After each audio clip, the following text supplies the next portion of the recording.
Greetings and welcome to HON 490, discussion 1, week 3. Point number 1, history of the great man theory. Theory was popularized in 1841 by Scottish writer and teacher Thomas Carlyle, who published his book in London, England, titled On Heroes, Hero Worship, and the Heroic in History.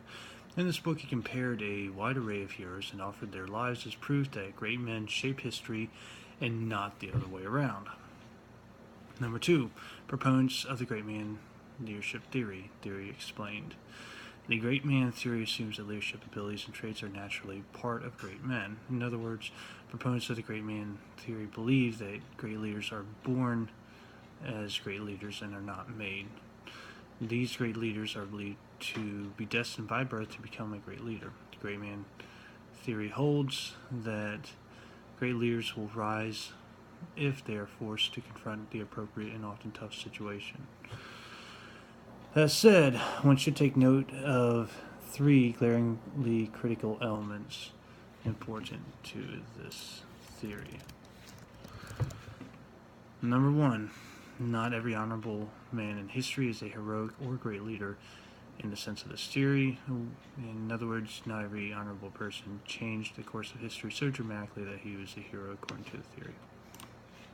Number 2, not every great man in history is male. Joan of Arc was a great leader and a hero of France who fit well into the great man theory as a shaper of history. She is obviously a female, not a male, but still can be considered a great man of history. I guess you'd say great woman of history, but anyway. Number 3, not every great man in history is honorable.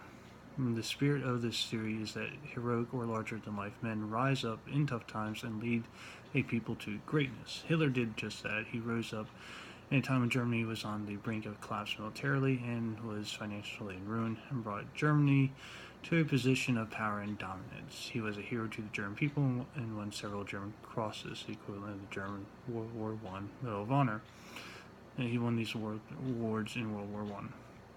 He was a great man according to theory, but is far from honorable and has cemented his name as a dirtbag of history.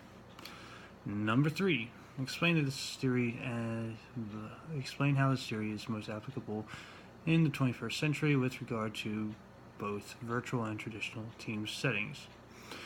The main difference between a traditional meeting and a virtual one is the method of communication by which one speaks to his audience. Traditionally, one would gather people into a conference room or other platform and speak to them in person rather than doing so over a TV or other virtual platform, i.e. the internet. In the 21st century, most leaders communicate virtually, and this can be seen in the past two presidents that America has had. I realize that you can argue that both Obama and Trump are not great men, but to some they are, and so for the sake of argument, we will assume that they are heroes to you. Most people did not see Obama or Trump in person. However, many saw their speeches over the internet and TV, and what they heard prompted the people to vote them into office so that these men could shape America and change the world. Number 4, apply this theory of leadership to a professional field, outlining a realistic scenario to illustrate theoretical application. An emergency manager goes to an area scheduled to be hit by a hurricane and directs the evacuation of the people, then shelters in place, which technically for a hurricane is supposed to leave the area. But he shelters in place so he can have the relief effort resume operations the second the hurricane leaves and the winds die down enough for him to walk outside without being blown away. Realistic scenario. During World War II, Commander Evans was part of a small fleet composed of 7 small battleships and 6 small carriers, 30 planes apiece. On October 25, 1944, a Japanese fleet came with the intention of destroying the Marines on the Philippine island of Leyte, which is near the city of Cebu. Originally, the fleet attempted to flee, but Evans refused to surrender his ship, the Johnson, to such dishonor and proceeded to state over the intercom to the men of his ship that a large Japanese fleet has been contacted. They are 15 miles away and headed in our direction. They are believed to have 4 battleships, 8 cruisers, and a number of destroyers. This will be a fight against overwhelming odds from which survival cannot be expected. We will do what damage we can. He then ordered the Johnson to attack at flank speed and charged the entire Japanese fleet alone. When Admiral Sprague, in charge of all the ships of the fleet, spied this, he laughed and said, "What the hell? You gotta die of something. Small boys attack." The rest of the ships then followed the admiral's lead and followed the Johnson into battle. The Japanese fleet opened fire with 18-inch guns, 16-inch guns, 14-inch guns, and 8 and 6-inch guns, blasting up the water on both sides of the Johnson. Commander Evans coned his ship through splashes of the rounds and maneuvered in a zigzagging pattern until he was within range of his own 5-inch guns. He knew that his guns could not penetrate the hull of the Japanese battleships, and so he ordered his men to center their fire on the decks of the enemy ships so that they could do the most damage. His plan worked, and his rounds succeeded in knocking down the superstructures and setting ships afire. Evans continued fighting until the Japanese knocked out half of his engine power and destroyed the electricity to his aft gun.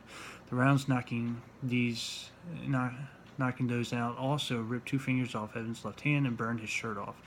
The Johnson was crippled in the water, but still Evans refused to withdraw and put out a smoke screen as the other destroyers and escorts arrived, as every man was consigned to death and was in order to enable the escort to escape. The Johnson, unable to move, and as the Japanese fleet surrounded it, the Johnson was unable to move, and the Japanese fleet surrounded it and began to fire upon Evans' ship from all sides. Still, he refused to call his men to abandon ship until every last round had been fired, and the flare-like rounds, called starbursts, and even the sandbag practice rounds had been fired. After that, his men abandoned ship, and as the Japanese passed the survivors in the water, they threw them food and water and saluted them, shouting, "Samurai, samurai!" Evans was not among the survivors, and his fate is unknown. But for his heroism at the Battle of Leyte Gulf, he earned himself the Medal of Honor and a permanent place in the history as an unforgettable hero. References: Leadership Central, Leadership Theories. 2010, 10 Astounding Actions earning a Medal of Honor. Magana, 2003, signing of the Versailles Treaty. 2017, Thomas Carlyle and Dumfries and Gallo. The History Place, 1966, The Great Depression Begins. Waldy, 2017, How the Treaty of Versailles contributed to Hitler's rise in power. Anyway, you all have a great day. Now I'm going to go get some rest.